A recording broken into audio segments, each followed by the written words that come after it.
السلام علیکم خواتین و حضرات۔ آج مرزا غالب کی جس غزل پر اس محفل میں بات ہوگی اس کا پہلا شعر ہے: دھوتا ہوں جب میں پینے کو اس سیم تن کے پاؤں، رکھتا ہے ضد سے کھینچ کے باہر لگن کے پاؤں۔ سیم تن کہتے ہیں چاندی جیسے جسم والا، گورا چٹا، بہت حسین، بہت خوبصورت۔ اور لگن کہتے ہیں ایک ایسا برتن جس کے اندر پانی جمع ہو، اور عموماً پیر دھونے کے لیے اسی لگن کے اندر رکھے جاتے تھے۔ اور پاؤں دھو کر پینے کا مطلب ہوتا ہے کسی کی بہت عزت کرنا اور بہت ہی فرما برداری اور انتہائی محبت کا ایک کام ہے۔ چنانچہ دستور تھا ہندوؤں میں کہ برہمنوں کے پاؤں دھو کر پیتے تھے۔ کچھ راجاؤں میں بھی یہی دستور رہا۔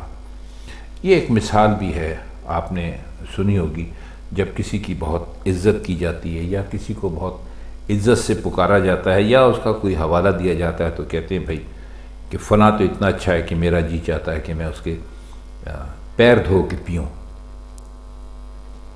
یعنی ایک طرح سے جس کو بہت زیادہ عزت دینا منظور ہو اس کے لیے یہ کہا جاتا ہے پاؤں دھو کے پینا۔ تو مرزا غالب فرماتے ہیں کہ میں اس حسین و جمیل کے پاؤں، اس حسین و جمیل سے مراد ان کی اپنا محبوب ہے، اس لیے دھوتا ہوں کہ وہ جو پانی ہو وہ میں پی جاؤں۔ مطلب یہی ہے کہ بے پناہ عزت دینا چاہتے ہیں، بہت زیادہ محبت ہے، بہت زیادہ فرما برداری کرنا چاہتے ہیں اپنے محبوب کی، تو کہتے ہیں لیکن میرا محبوب مجھ سے ذرا بھی تعاون نہیں کرتا۔ یعنی جب میں کوشش کرتا ہوں تو وہ جو لگن ہے، جو پانی کا برتن ہے جس میں اس نے اپنے پیر رکھے ہوئے ہیں، تو ان کو کھینچ کر وہ لگن سے باہر رکھ لیتا ہے۔ یعنی مجھے یہ سعادت یا عزت بھی حاصل نہیں کرنے دیتا کہ میں اس سے محبت کا یہ انتہائی اظہار کر سکوں۔ چونکہ غالب کو ہمیشہ اپنے محبوب سے یہی شکوہ رہا کہ ان کا محبوب ان سے کسی قسم کا تعاون نہیں کرتا۔ بعض جگہ تو انہوں نے یہ تک لکھا ہے کہ دھول دھپا تک کر بیٹھتا ہے اور رقیب سے دوستی کر لیتا ہے تاکہ غالب کو زیادہ سے زیادہ جلایا جائے۔ اور شعر ہم نے آپ کو پچھلے دنوں ایک سنایا تھا جس کا مطلب تھا کہ جب انہوں نے کہا اپنے محبوب سے کہ بے رقیب کو اس محفل سے نکال دو، تو انہوں نے غالب کو ہی نکال دیا اور اس سے کہنے لگے کہ بھائی آپ کا مطلب تھا یوں، ایسے نکال دیں۔ تو بہرحال شعر کا مطلب یہی ہے کہ جب وہ کوشش کرتے ہیں کہ اپنے محبوب کے جو پاؤں ہیں ان کو دھو کے پئیں، تو وہ جو لگن ہے اس سے اپنے پاؤں باہر کھینچ لیتا ہے کہ بھائی ہم تمہیں یہ عزت بھی حاصل نہیں کرنے دیں گے۔ دوسرا شعر ہے: دی سادگی سے جان پڑوں کوہ کن کے پاؤں، حیات کیوں نہ ٹوٹ گئے پیر زن کے پاؤں۔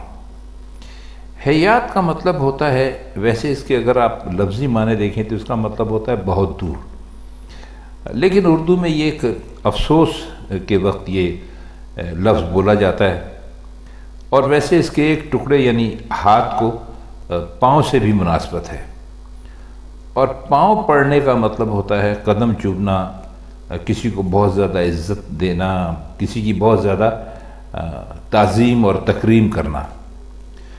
اب پیرزن جو ہے وہ مشہور ہے کہ فرحات سے کہا گیا تھا۔ آپ نے شیریں فرحات کی کہانی سنی ہوگی کہ فرحات شیریں سے محبت کرتا تھا اور اس سے کہا گیا کہ بھئی آپ دودھ کی نہر نکال کے لائیے تو شیریں آپ کو دے دی جائے گی وغیرہ، لمبی کہانی ہے۔ تو یہ مشہور ہے کہ فرحات سے کہا گیا کہ بھئی پہاڑ چیر کا جب باغ کے لیے نہر لے آؤ تو شیریں مل جائے گی۔ تو فرحات نے شرط پوری کر دی۔ اب جو خسرو تھا اس کا شیریں کا شوہر، تو اس کو اس بات سے بڑی پریشانی ہوئی کہ بھئی یہ تو نہر لے آئے گا اور شیریں اب ہمارے ہاتھ سے چلی جائے گی۔ تو اس نے ایک بوڑھی عورت کو یا ایک روایت یہ بھی ہے کہ بھئی کسی مرد کو بڑھیا کا بھیس بدلوا کر فرات کے پاس بھیجا، اور وہ روتی چلاتی ہوئی گئی فرات کے پاس، پوچھا کہ بھئی فرات نے کہا کہ تم کیوں رو رہے ہو؟ تو اس نے کہا میں شیریں کی ملازمہ ہوں، میں نے اسے پالا تھا، وہ آج مر گئی۔ تو فرات نے یہ سنتے ہی تیشہ سر پر مارا اور مر گیا۔ پیر بوڑھے کو کہتے ہیں زن، عورت کو کہتے ہیں، تو پیر زن کا مطلب ہوا بوڑھی عورت۔ تو کہہ یہ رہیں کہ فرات نے بھول پن سے جان دے دی، اور میرے دل میں اس کی جو یہ سادگی ہے اس کی بہت عزت ہے، اور میرا جی چاہتا ہے کہ اس کے پاؤں چوم لوں فرحات کے۔ لیکن افسوس، صد افسوس، اس بڑھیا کے پاؤں کیوں نہ ٹوٹ گئے جس نے شیریں کی موت کی جھوٹی خبر فرحات تک پہنچائی اور اسے یوں موت کے گھاٹ اتارا۔ تو فرحات کی سادگی یہ کہ محبوبہ کی خبر، موت کی خبر سنتے ہی کوئی تفتیش نہیں کی، چھان بین نہیں کی، اور بوڑھی کا بیان سنتے ہی ایک دم تیشہ اپنے سر پہ مارا اور مر گیا۔ اس کا تیسرا شعر ہے، بھاگے تھے ہم بہت سو اسی کی سزا ہے یہ، ہو کر اسیر داغتے ہیں راہزن کے پاؤں۔ اسیر کہتے ہیں قیدی کو، جو آدمی قید میں ہو اسے اسیر کہتے ہیں۔ دابتے ہیں کا مطلب ہے دباتے ہیں، اور راہزن کہتے ہیں راستے میں لوٹ لینے والے کو۔ تو فرماتے ہیں کہ انسان سے جیسا بھی جرم سرزد ہو گیا ہو ویسی ہی اسے سزا ملتی ہے، اور اس کا ایک نہایت ہی اچھا نمونہ یہ، اور اس سے جو اگلا شعر ہم پڑھیں گے وہ ہے، کہتے ہیں کہ راہزن کا حملہ ہوا اور ہم نے اس کی گرفت سے بچ نکلنے کے لیے بھاگنے میں کوئی کسر نہ اٹھا رکھی، لیکن پکڑے گئے، اور ہمارے لیے یہ سزا تجویز ہوئی کہ راہزن کے پاؤں دبائیں۔ یعنی گرفتاری اور اسیری سے بچنے کے لیے راہزن کو جتنا دوڑایا تھا اتنی ہی سزا مل رہی ہے، اور سزا میں مشقت یہ ہے کہ راہزن کے پاؤں دبائیں۔ مطلب یہ کہ جب راہزن نے ہم پہ حملہ کیا تھا تو ہمیں اپنی جگہ پہ کھڑے رہنا چاہیے تھا، لیکن ہم بھاگے، ہمارے پیچھے راہزن بھاگا، اس نے ہمیں پکڑ لیا۔ تو وہ جب بھاگنے میں تھکا تو ہمیں، اور جب ہمیں قیدی بنا لیا تو ہمیں سزا یہ دی گئی کہ بھئی آپ کی وجہ سے یہ راہزن کو بھاگنا پڑا تھا، لہٰذا اب آپ کو یہ سزا دی جاتی ہے کہ آپ اس کے پیر دبائیے۔ ہے کہ مرہم کی جستجو میں پھرا ہوں جو دور دور، تن سے سوا فگار ہیں اس خستہ تن کے پاؤں۔ تن کہتے ہیں جسم کو، اور تن سے سوا فگار کا مطلب یہ ہے کہ تن سے کہیں زیادہ، جسم سے کہیں زیادہ جو میرے پیر ہیں وہ زخمی ہیں۔ خستہ تن اپنے آپ کو کہا ہے، یعنی تھکا ہوا، درماندہ۔ تو کہتے ہیں کہ میرا جو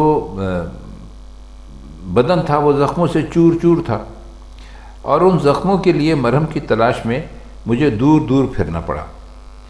اب حالت یہ ہے کہ پاؤں بدن سے زیادہ زخمی ہیں، یعنی تن سے سوا فگار ہیں، مطلب ہے کہ جسم سے زیادہ زخمی ہیں۔ سوا یعنی زیادہ، یہاں پر زیادہ کے معنوں میں لیں گے، تن سے سوا فگار ہیں کہ جسم سے زیادہ زخمی ہیں۔ اب دور دور پھرنے کا نتیجہ یہی ہو سکتا تھا کہ پاؤں کو زیادہ سے زیادہ تکلیف پہنچے۔ اب اس شعر کی کچھ عمومی صورت ایسی ہے کہ جس سے واضح ہوتا ہے کہ مرہم کی تلاش میں دور دور پھرنے کا تو کچھ فائدہ نہیں ہوا، یعنی بدن جیسا زخمی تھا ویسا ہی رہا۔ لیکن مصیبت، یہ مزید مصیبت بلکہ یہ پیش آئی کہ پاؤں جو تھے وہ جسم سے بھی زیادہ بڑھ کر زخمی ہو گئے۔ یہ شعر اصل میں کہا یہ گیا، یہ جو شعر ہیں یہ ہم نے آپ کو پہلے بتایا تھا کہ شعراء اپنے اوپر رکھ کر کہتے ہیں، لیکن اصل میں جو عام زندگی ہوتی ہے اس کے بارے میں وہ باتیں کرتے ہوتے ہیں۔ تو یہ صورتحال عام زندگی میں بھی پیش آتی رہتی ہے۔ مثلا تکلیفوں کو دور کرنے کے لیے آدمی کوشش کرتا ہے، ہمت کرتا ہے، بھاگ دوڑ کرتا ہے، لیکن ہوتا یہ ہے کہ وہ تدبیریں اور وہ کوششیں الٹی ہو جاتی ہیں یا ان میں کوئی خرابی رہ جاتی ہے، تو جو پہلی تکلیفیں ہوتی ہیں وہ ان سے وہ زیادہ بڑھ جاتی ہیں، یعنی بجائے تکلیف کے علاج ہونے کی تکلیف زیادہ ہو جاتی ہے۔ شعر دیکھیے کہ اللہ رے ذوق دشت نوردی کے بعد مرگ، ہلتے ہیں خود بخود میرے اندر کفن کے پاؤں۔ ذوق دشت نوردی کا مطلب ہے جنگل میں گھومنے پھرنے کا شوق۔ دشت کہتے ہیں جنگل کو، دشت نوردی کا مطلب ہوتا ہے جنگل میں گھومنا۔ مرگ کہتے ہیں موت کو، اور اس میں کوئی خاص مشکل لفظ نہیں ہے۔ تو کہتے یہ کہ صحراؤں میں پھرنے کا جو ذوق اور شوق تھا وہ اس طرح میری فطرت میں، یعنی میری ہستی میں رچ بس گیا کہ مرنے کے بعد جب غسل بھی دے دیا گیا، کفن بھی پہنا دیا گیا، لیکن میرے پاؤں پھر بھی ہل رہے ہیں۔ اور اس کی صرف وجہ یہ ہے کہ میرے اندر یہ شوق تھا کہ میں صحرا میں گھومتا رہوں، صحرا میں پھرتا رہوں۔ ظاہر ہے کہ عاشق اپنے آپ کو صحرا میں گھومنا ہے، صحرا میں پھرنے کا وہ یہی بتاتے ہیں کہ محبوب نہیں مل سکا، جدائی ہو گئی، محبوب کو پانے کے لیے ایک پاگل پن اپنے اوپر طاری کر لیا یا طاری ہو گیا۔ تو پیر جو تھے وہ مسلسل مرنے کے بعد بھی، جب کفن کے اندر ان کو تھا اور جب تدفین کرنے والے تھے تو اس وقت بھی ان کے پیر برابر ہل رہے تھے کہ وہی وہ ایک بڑی پختہ عادت ہو گئی تھی ان کو چلنے کی، پیروں کو۔ ہے جوش گل بہار میں یہاں تک کہ ہر طرف اڑتے ہوئے الجھتے ہیں مرغے چمن کے پاؤں۔ اب جوش گل بہار کا مطلب یہ ہے کہ بہت زیادہ کھلے ہوئے پھول ہیں۔ مرغے چمن، چمن میں یعنی جو پرندے ہوتے ہیں ان کو، اڑنے والے پرندے ہوتے ہیں ان کو مرغے چمن پرندہ کہا گیا ہے۔ جس طرح مرغان چمن ہوتا ہے، جمع ہوتی ہے مرغ کی، مرغان، تو اس میں جو چمن میں پرندے اڑتے پھرتے ہیں اس کے لیے انہوں نے اس کا حوالہ دیا ہے۔ تو شعر کا مطلب یہ ہے کہ بہار کے موسم میں ہر طرف پھولوں کے جوش کا یہ عالم ہے کہ پرندے باغ میں اڑتے ہیں تو ان کے پاؤں جا بجا الجھتے ہیں۔ اب دیکھیے اس کے دو مطلب ہو سکتے ہیں۔ پہلا تو یہ ہو سکتا ہے کہ پھول جو تھے وہ اس قدر زیادہ ہو گئے کہ جال کی طرح پورے باغ پر چھا گئے اور اس میں پرندوں کے پاؤں الجھ رہے تھے۔ اور دوسرا یہ ہو سکتا ہے کہ پھولوں کے جوش نے باغ میں ہر طرف عجیب کیفیت پیدا کر دی۔ پرندہ اڑتا ہے لیکن پھولوں کا حسن دیکھ کے، ان کو کھلا ہوا دیکھ کے پر سمٹ کر نیچے آ جاتا ہے، یعنی وہ وہاں سے جانا نہیں چاہتا۔ دونوں مطالب ہیں، جو مطلب آپ کو اچھا لگے آپ وہ کر سکتے ہیں۔ شعر ہے کہ شب کو کسی کے خواب میں آیا نہ ہو کہیں، دکھتے ہیں آج اس بتے نازک بدن کے پاؤں۔ شب کہتے ہیں رات کو، اور بت کہتے ہیں حسین کو، اور نازک بدن یعنی ایک ایسا حسین جس کا بدن بہت نازک ہو، یعنی جو بہت ہی زیادہ خوبصورت ہو۔ یہ ایک پرانے انداز کا ایک خیالی شعر ہے جس میں محبوب کی نزاکت کا بیان کرتے ہوئے فرماتے ہیں کہ آج اس نازک بدن کے پاؤں دکھ رہے ہیں، کہیں ایسا تو نہیں ہوا کہ رات کو کسی کے خواب میں آیا ہو۔ اس نزاکت کا کیا کہنا کہ محبوب خواب میں بھی چل کر جائے تو اس کے پاؤں دکھنے لگتے ہیں۔ تو ایک بس جیسے آپ کو بتایا ابھی کہ خیالی قسم کا شعر ہے، ورنہ ممکن تو ایسا نہیں ہے کہ کوئی خواب میں چل کر جائے اور اس کے پاؤں دکھنے لگیں۔ تو اپنے جو محبوب ہیں ان کے حسن کو اور بلکہ ان کی نزاکت کو اس شعر میں غالب نے بیان کیا ہے۔ آخری شعر دیکھیے، غالب میرے کلام میں کیوں کر مزہ نہ ہو، پیتا ہوں دھو کے خسرو شیریں سخن کے پاؤں۔ اب یہ پاؤں دھونے کے بارے کا جو مطلب ہے وہ تو ہم آپ کو پہلے شعر میں بہت تفصیل کے ساتھ بتا چکے ہیں، اور یہاں جو خسرو شیریں سخن انہوں نے کہا ہے تو اس سے ان کی مراد خسرو بادشاہ بھی ہو سکتا ہے، امیر خسرو بھی ہو سکتے ہیں، اور اتفاق کی بات ہے کہ دونوں ہی شاعر تھے۔ اگرچہ شعر تو ظاہر ہے کہ امیر خسرو بڑے شاعر سمجھے جاتے ہیں، ان کا ہی لگتا ہے کہ غالب نے انہی کی طرف اپنے اس شعر میں اشارہ کیا ہے۔ یہ غزل جو تھی، یہ جو مرزا غالب کا دیوان تھا جو غالباً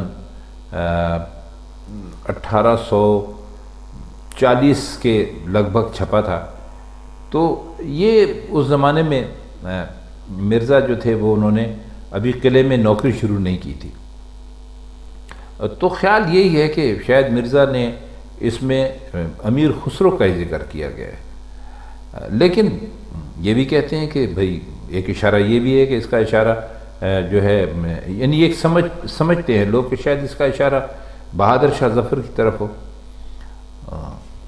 دونوں ہی ہو سکتے ہیں، اب اس کے بارے میں کچھ یقین سے نہیں کہا جا سکتا۔ تو خواتین حضرات، یہ مرزا غالب کی آج کی غزل تھی، اس کے کچھ مشکل الفاظ کے معنی تھے اور اس کے شعروں کا کچھ مطلب تھا۔ تو بس آج کی محفل میں اتنا ہی، آپ سے انشاءاللہ غالب کی کسی اور غزل کے ساتھ کسی اور محفل میں پھر ملاقات ہوگی، تب تک کے لیے ہم چاہتے ہیں آپ سے اجازت، خدا حافظ۔